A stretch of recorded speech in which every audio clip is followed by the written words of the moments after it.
Scene போடுறது, film காமிக்கிறதுன்னு சொல்லிட்டு இப்போ நம்ம நண்பர்கள் பெரியவர்கள் கூட அப்படி தான் பண்ணுறாங்க.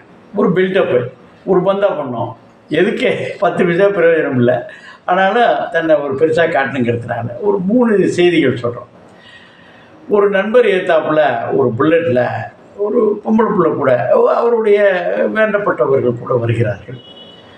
ஒரு சைக்கிள், ஒரு மிடில் ஏஜ்டு பர்சன் சைக்கிளில் வர்றார், வந்து ஒதுங்குறாரு. ஒதுங்கினோன்னு ஓடி போய் மோதி, இது சைக்கிள் போய் மோட்டார் சைக்கிள் மேலே இல்லை, மோட்டார் சைக்கிள் வந்து அந்த சைக்கிள் மேலே மோதிடுது. இது யாருடைய தவறு? அதாவது மோதினது யார், மோதப்பட்டது யார், வந்து விழுந்தது யாருங்கிறதா பேச்சு. உடனே அந்த நண்பர் மோட்டர் சைக்கிளில் பந்தாவா பிரைட்டாக அவர் பயங்கரமாக பேசிட்டு வந்தார் பாருங்க. வந்து அந்த மிடில் ஏஜ் பர்சன் அவருடைய லாங்குவேஜில், அவருடைய மொழியில் பேசி இவனை அடிச்சுடுவேன் அப்படின்னு அவங்க அம்மா அத்தா பாட்டி எல்லாத்தையும் சேர்த்து திட்டி, நான் பிரட்டிடுவேன் ஓட்டிடுவேன், என்ன நினச்சிட்டு நான் அரைஞ்சிடுவேன் பல்ல உடைச்சிடுவேன் அப்படின்னு சொல்லி பேசுகிறாரு. பேசுறது மட்டும் இல்லை, சட்டை வேறு பிடிச்சிட்டார். ஒரு மிடில் ஏஜ் பர்சன் வந்து, என்ன பிரதர் ஒரு பொம்பளை பிள்ளை கூட வர்றீங்க, கொஞ்சம் ஜாக்கிரதையாக வர்றது இல்லையா, நான் சரியாக தானே வந்திருக்கிறேன், என்ன அறிவாக கொடுக்குற புதுசாக பாம்புக்காக அப்படின்னு வண்டியை நிறுத்துறாரு. நிறுத்திட்டு மறுபடியும் அந்த மோட்டர் சைக்கிள் வந்தவர் போய் நிறுத்திட்டு திருப்பி வந்து, இவர் பிந்தி அடிச்சிட்டாருங்க, இவர் எதிர்பார்க்க வேண்டிய, திரும்பி பார்த்தா தூக்கி அப்படியே தூக்கி போட்டு கும்மாங்குத்து குத்தி கீழே தள்ளி மிதித்து பார்த்தா சுற்றிலும் உள்ளவங்கெல்லாம் கூடிட்டார். ஐயா அந்த ஆள் வந்தால் உனக்கா, நீ உன் பார்ட்டி, நீ 2 வீலரில் பிந்தி உட்காந்துட்டு வர பார்ட்டிக்கு சீன் போடணுங்கிறதுனால அந்த அட்டையில் எல்லா பேரும் தர்மடி போட்டான். எதுக்கு? சீன் போட்டதுனால, ஃபிலிம் காட்டினதுனால. இது ஒரு பேருந்தில் ஒரு நண்பர் சோழவரத்துலேருந்து வர்றார். வரும்பொழுது 2 பசங்க பேசிகிட்டு இருக்கப்போ ஏதோ இந்த வெத்திலையோ பார்க்க இதை போட்டு இப்படி துப்பிட்டான் அந்த பையன். பான்பரை கூட தப்பு தான், அது போடக்கூடாது. அது ஜஸ்ட்டு அப்படியே பிந்தி இருந்த ஒரு லேசாக அந்த பொம்பளை பிள்ளை மேலே லேசாக அந்த ஸ்ப்ரிங்கிள் ஆகிடுச்சு. உடனே பிந்தி இருந்த ஒரு மிடில் ஏஜ் பர்சன், ஒரு ஹீரோ வந்து அவனை போய் என்ன அடித்து, என்ன நினச்சிட்ருக்க, எது நினச்சிட்ருக்க அப்படின்னு அவர் போது துப்பி விட்டாருங்க. அந்த இதில் இருந்து சோழவரத்துலேருந்து அங்கே எது மாதவரம் வருது, இது ஃபோனில் பேசிட்டாங்க போல இருக்குது. அங்கே ஒரு 4 பேர் ஏறுறாங்க. பஸ்ஸில் ஏறி இவர் மூஞ்சி முகலாம் அவர் வாயில் தான் பத்திரமா போடுது, அவர் மூஞ்சி பூரா பத்திரமா போட்டு வச்சு நடந்துருச்சு.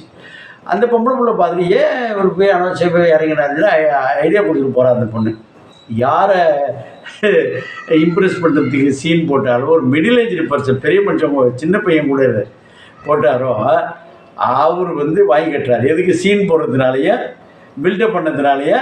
அப்புறம் இன்னொன்று என்னது, அந்த இதில் அந்த படங்காட்டத்தினால வந்த வேணாம். இது ஒரு நிலைப்பாடு. இதை விட ஹைலைட் என்னென்னா, அண்ணா சாலையில் ஒரு கார் போயிட்டுருக்கு. கார் போயிருந்தோடனே பிந்தி வந்தவர் ஒரு மகளிர் அணியோடு வந்திருக்கிறார். பிந்தி வந்தவர் லேசாக முந்தி வந்தவரை இடிச்சிட்டார். யார் ஒத்து பார்க்கணும்? முந்தி போனவங்க தானே இடித்தா தானே பிரச்சனை. இவர் பிந்தி வந்து இடிச்சு விட்டாரான், அவர் பிரேக் போடுறதுனால இடிச்சிட்டாரான். உடனே ஒரு மவுண்ட் ரோட்டில் அண்ணா சாலையில் வந்து ஒரு சேசிங் நடக்குது. எங்கேருந்து? சைதாப்பேட்டையிலேருந்து அடுத்து இங்கே நந்தனம் வர்றப்போ அப்படி முந்தி போய் நிற்கிறதும், அவர் ஒரு அமைதியாக போகிறார். இன்னொரு இடத்துல போய் நிற்கிறதும், ஒரு மறைக்கிறது நந்தனத்தில் போய் நிற்கிறதும், அடுத்து தேனாப்பேட்டில் போய் நிற்கிறதும், 1000 லைட்டில் வரையும் போகிறாங்க. அப்போ போனோடனே வண்டியை நிறுத்துறாரு. முந்தி போனவன் நிறுத்துறாரு. எந்தவா நிறுத்திட்டு என்ன தம்பி அப்படின்னு கேட்டோன்னா, எப்படி இடிச்சுன்னு சொன்னா போயிட்டுருக்குற, அதுவாக்கு இதுவாக்கும், யார் நீ அப்படின்னு. நான் வந்து தம்பி சிபிசிஐயில் ஒர்க் பண்ணுறேன், 2வது இந்த லோக்கல் போலீஸ் இங்கே வாப்பா அப்படின்னோட சார் வணக்கம் சல்யூட் அடிச்சாங்க. தம்பிகிட்ட லைசன்ஸ் இருக்கா பாருங்கள், காரு ஆர்சி புக்கு இன்சூரன்ஸ்லாம் இருக்கா பாருங்கள், அந்த ஸ்பீடு ஓவர் ஸ்பீடெலாம் போயிருக்கா போட்டால் நம்புங்க 20,000 ரூபா ஃபைன் போட்டாங்க. ட்ரிங்க் அண்ட் டிரைவிங் வேறு 20,000 ஃபைன் போட்டு போயிட்டாங்க. எதுக்கு? பக்கத்தில் அவர்கள் யாரும் அவர் கேட்பதில்லை, நீ அந்த வீரமாக போகணும், உன்னை இம்ப்ரெஸ் பண்ணணும்னு சொல்ல, எதுக்கு தேவையா? அப்படி தூக்கிட்டு வேற போயிட்டாங்க. அவங்க உள்ளே போனால் வேற ஒரு கதை இருந்திருக்கு, கஞ்சாத மாதிரி இருந்திருக்கு. அதை பிடிச்சி போட்டு பெரிய ரகலை ஆகிப்போச்சு. இது என்னவென்றால், நீ மற்றவர்களை மகிழ்விப்பதாக இருப்பின் எவ்வளோ விஷயங்கள் இருக்குது. இது மற்றவர்களை மகிழ்விப்பதாக, குறிப்பாக பெண்கள் யாரும் வந்து நீ ஹீரோவாக இருக்கணும்னு யாரும் கேட்குறது இல்லை. நிறைய திரைப்படங்கள் பார்க்குறோமே, இவங்களாம் போய் நின்று அவங்கள இம்ப்ரெஸ் பண்ணுறதும் இன்ஸ்பயர் பண்ணுறதும் ஒன்று பண்ணிவிட்டு அவர் வாங்கி கட்டுறப்போ அவர் பக்கத்தில் இருக்கவங்க காணாமல் போயிருப்பாங்க. யாரை இம்ப்ரெஸ் பண்ண நினச்சாரோ அவர்கள் காணாமல் போய் அவர் வந்து ஊதாரி பையன், கோவக்கார பையன், உனக்கு கல்யாணம் பண்ண நினைக்கிற பொண்ணு வேணான்னு போயிடும். தேவையாது பார்த்து.